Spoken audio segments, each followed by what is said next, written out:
Bienvenidos al nuevo programa de A Contracorriente. Hoy nos encontramos con Borja Ruiz, un joven de nuestro tiempo que se ha reencontrado con Dios y que quiere compartir con nosotros su experiencia. Hola Borja, ¿qué tal? ¿Cómo estás? Hola, ¿qué tal? Muy bien.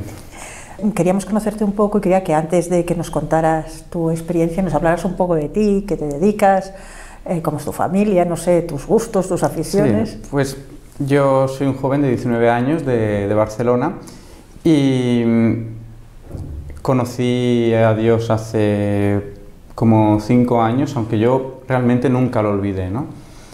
Y me dedico a estudiar Relaciones Laborales en la Universidad Pompeu Fabra, estoy en segundo año, y mi mayor afición no es solo la teología, sino por ejemplo también la filosofía y la historia, y en especial la filosofía de la historia. Es decir, los pensamientos que han ido conformando la historia y los hechos, etcétera, etcétera, ¿no?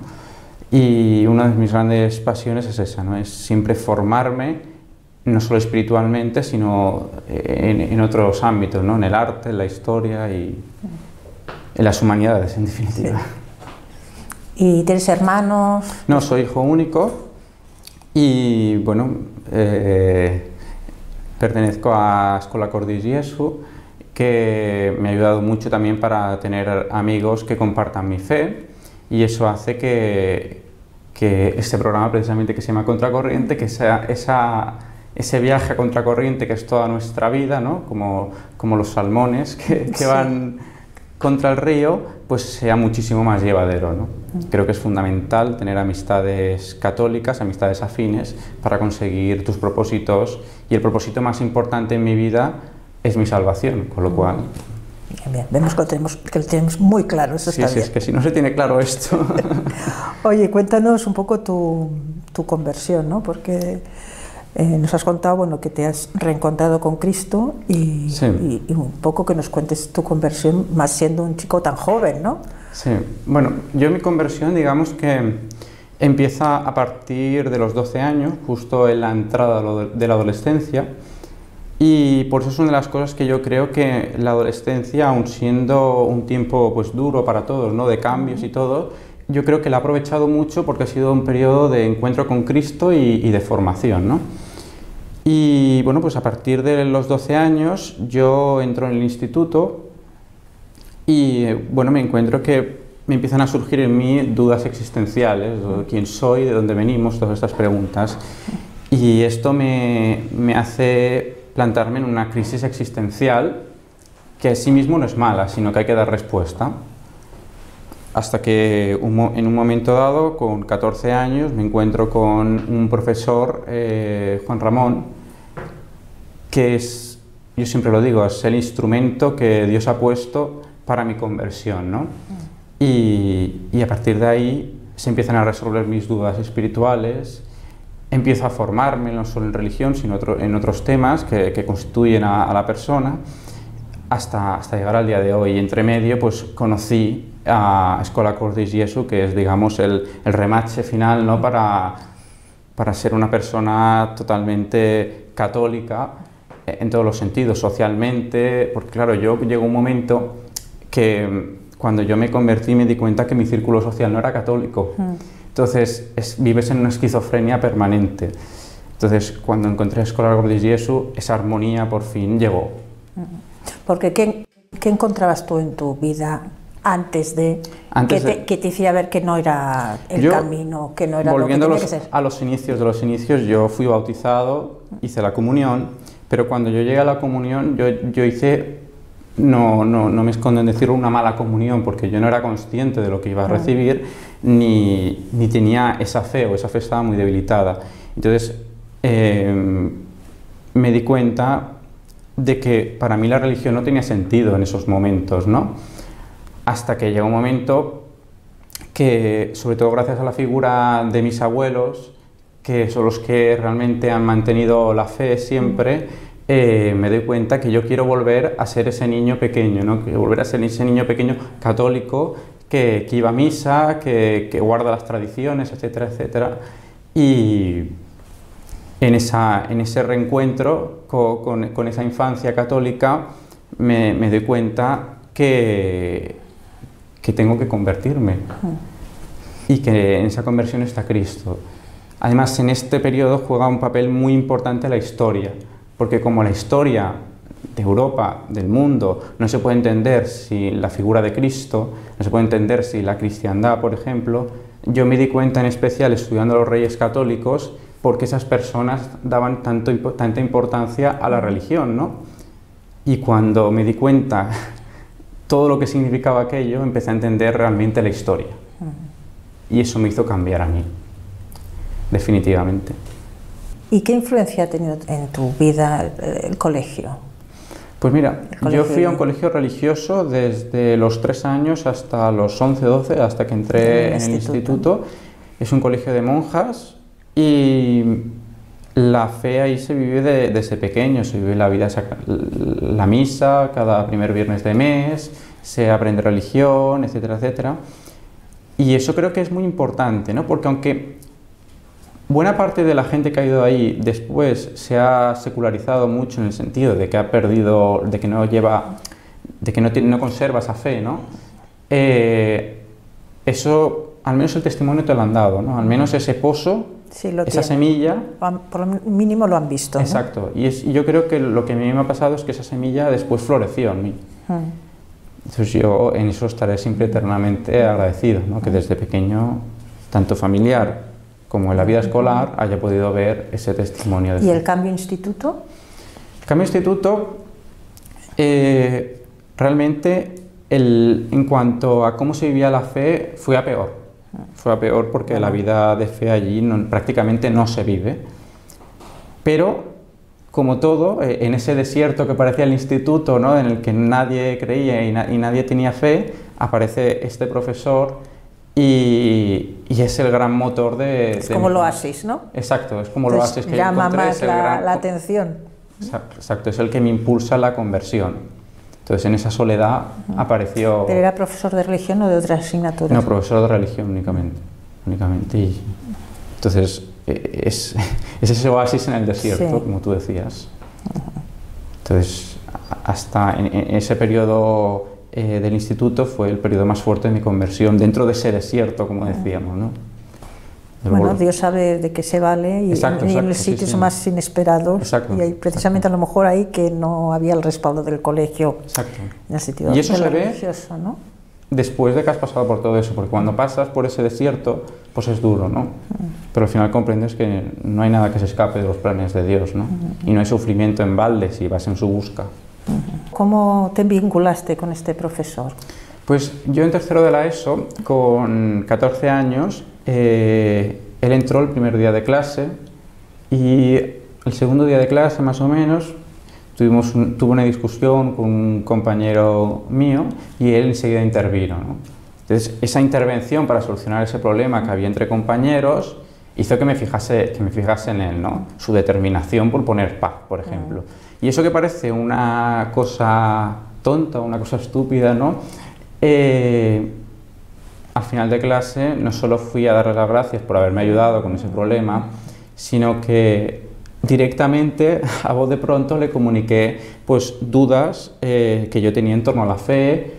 Entonces, por aquel entonces todavía yo no había abandonado todavía la nueva era, y él empezó a tener una pedagogía conmigo increíble, y en cada momento fue diciéndome y fue guiándome por donde me tenía que guiar, ¿no? Y eso hizo que le conociese en su faceta más de profesor, más de maestro, mejor dicho, ¿no? Sí. Porque realmente hizo conmigo la misión más importante que se puede hacer con una persona, que es dar a conocer a Cristo, ¿no? Es la labor de enseñar lo más importante que puedes enseñar, ¿no? El resto de profesores enseñarían matemáticas, enseñarían historia, lo que tú quieras, pero quien te enseña a Cristo no puede ser alguien cualquiera, y lógicamente eso marcó en mí, y afortunadamente hoy en día tenemos una muy buena amistad, porque claro, el instrumento que pone Dios para que le conozcas no se olvida. No. Entonces fundamentalmente fue el primer encuentro que tuve con esta persona. ¿Y el resto de la clase cómo se llevaba con él? El resto de la clase, bueno, pues en definitiva, pues la situación yo creo que como no había fe en esos estudiantes, pues algunas veces tenían intereses, ¿no? Pero meramente puntuales, ¿no? Sí. Porque claro, hoy en día, como decíamos, los tres enemigos, el mundo, el demonio y la carne, son tan potentes, sobre todo la juventud, que ni siquiera pueden interesarse por este tipo de cosas, ¿no?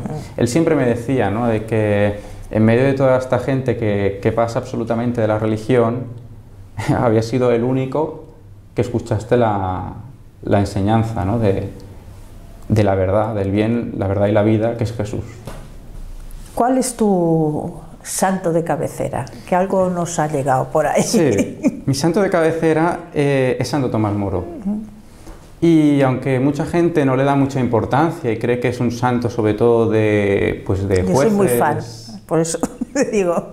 De jueces o de políticos, es un santo que a mí me marcó. Porque estando en esta experiencia de conversión durante mi adolescencia, pues aparece una serie en mi vida que narra la vida de los Tudor, ¿no?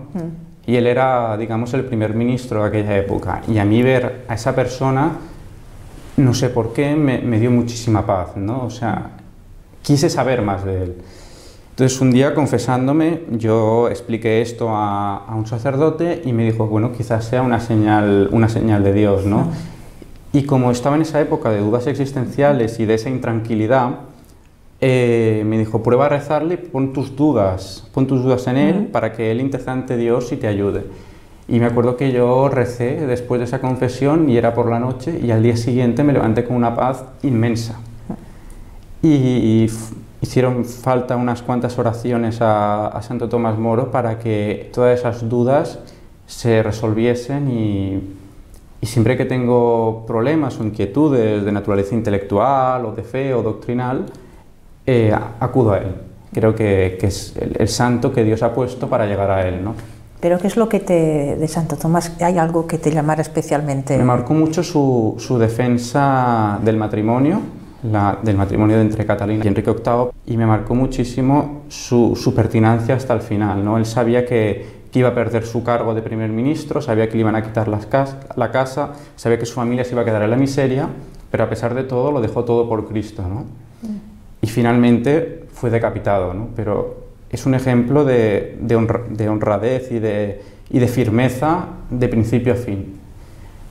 Y aunque hay historias de los santos, la que a mí más me marcó fue la de él. Es algo en parte inexplicable, ¿no? Porque toca el alma. Y en ese aspecto fue mi experiencia con este santo, ¿no? ¿Y cómo crees que te influye en concreto este santo para tu vida de día a día? No ya en el sentido de, pues esto decías, de aprender, sino en el trato del cada día con otra gente o en tu... Pues si nos fijamos en la biografía de Santo Tomás Moro, siempre hablan que era un hombre muy sereno, de un recto juicio y que todo lo intentaba orientar hacia Dios, que era una persona muy analítica antes de hacer todo. Y creo que, al igual que él era abogado y que yo también estoy estudiando para ser abogado, pero en este caso laboralista, creo que él ordenaba todas las leyes hacia el bien común, ¿no? Y creo que eso me fijó mucho, por ejemplo, eso en el aspecto, digamos, más académico, en el aspecto humano, en el aspecto por las personas. Eso me hace que, por ejemplo, a veces por nuestra naturaleza hacia el pecado, ¿no?, pues tendemos a tener ira, tendemos a tener pasiones, y esa serenidad es la que me hace conducir las cosas a su recto orden, ¿no? Es principalmente lo que me ayuda en esa serenidad y en ese buen juicio, ¿no?, de todo. Y siendo como eres tan joven, sí. ¿Cómo ves el futuro, tu futuro, ya personal y ya sea espiritualmente?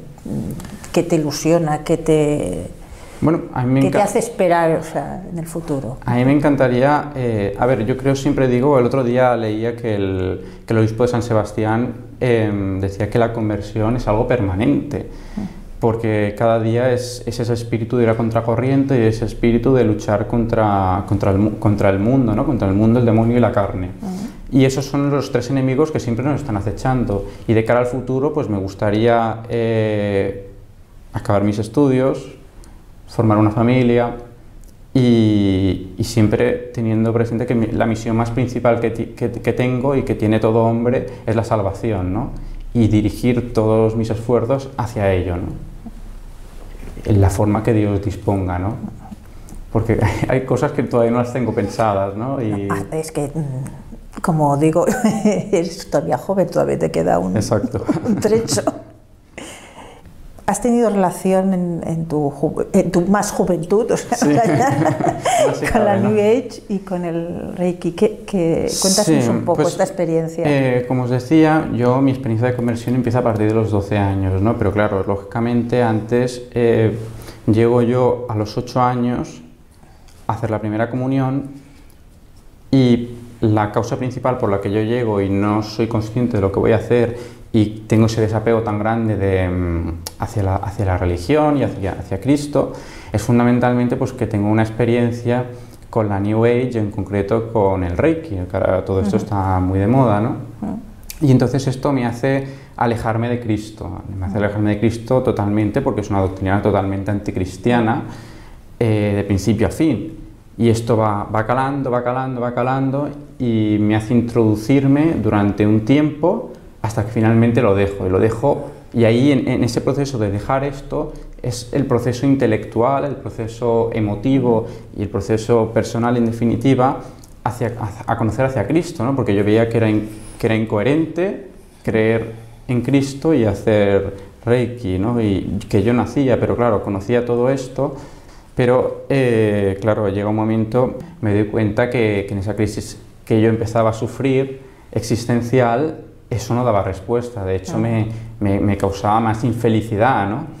Y es lo que inicia todos los procesos, ¿no? El proceso de conocer a Cristo desde un punto de vista histórico, desde un punto de vista intelectual, etcétera, etcétera, hasta que finalmente lo abandono.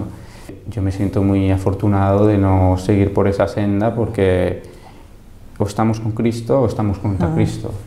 No hay más, en definitiva. Sí. Sé que es una frase un poco simple, pero es la que resume realmente mi posición. ¿Y cómo son tus amigos ahora? Claro. ¿Cómo es el ambiente en que te mueves? O sea, es de amigos, y después está el ambiente universitario. O sea, claro. Si te encuentras con conflictos, como estamos contracorriente, ¿cómo es eso? Llega un momento que me planto con 17 años y me doy cuenta que, muy bien, yo soy católico, digo, pero mi ambiente lo es. Entonces me doy cuenta que los que antes eran mis amigos, ahora me doy cuenta que tienen muchas cosas más en contra que a favor. Entonces me doy cuenta que si no cambio, o que cambio yo o cambian ellos. Y como ellos no iban a cambiar, pues llega un momento que me tengo que separar de ellos, porque, como he dicho antes, si el fin último del hombre es ir hacia su salvación, todo aquello que no ayuda a su salvación, tienes que prescindir de ellos, aunque te duela, ¿no? Y esto me hace conocer a Escola Cordis Jesu a través de, como digo, de este hombre, de Juan Ramón, que pone punto y final a esa especie de esquizofrenia, ¿no? Esa especie de lucha entre lo que es el mundo y lo que soy yo. Y a partir de ahí conozco a mucha gente que te ayuda a crecer en la fe, a amistades sinceras y positivas, que hacen que mi núcleo social finalmente me ayude a conformarme como persona, ¿no? Porque claro, el hombre es un animal social y yo no puedo ser católico y después estar en ambientes anticatólicos, ¿no? Y es realmente lo que me faltó para completar mi conversión, ese conocer a gente católica. Y entonces, por ejemplo, en el ambiente de la universidad, que es más amplio, claro. ¿Cómo te encuentras? ¿Te encuentras solo? ¿Te encuentras también como, bueno, una herramienta para apostolizar, ¿no? Evangelizar? Sí, claro, o sea, evangelizar, siempre tenemos que intentar evangelizar, ¿no? Pero el problema es que la primera intención por la que yo voy a la universidad es estudiar, ¿no? Lógicamente que aquí conoces gente y yo tengo amigos y amigas que no son especialmente católicos y que para mí no es un problema fundamental, pero están en su orden, ¿no? Sí. Las amistades académicas, las amistades de universidad, pero después las amistades íntimas son las amistades que realmente comparten tu amor por Cristo, ¿no? porque no puede haber una amistad equiparable a la amistad que hay entre un cristiano y un cristiano, ¿no?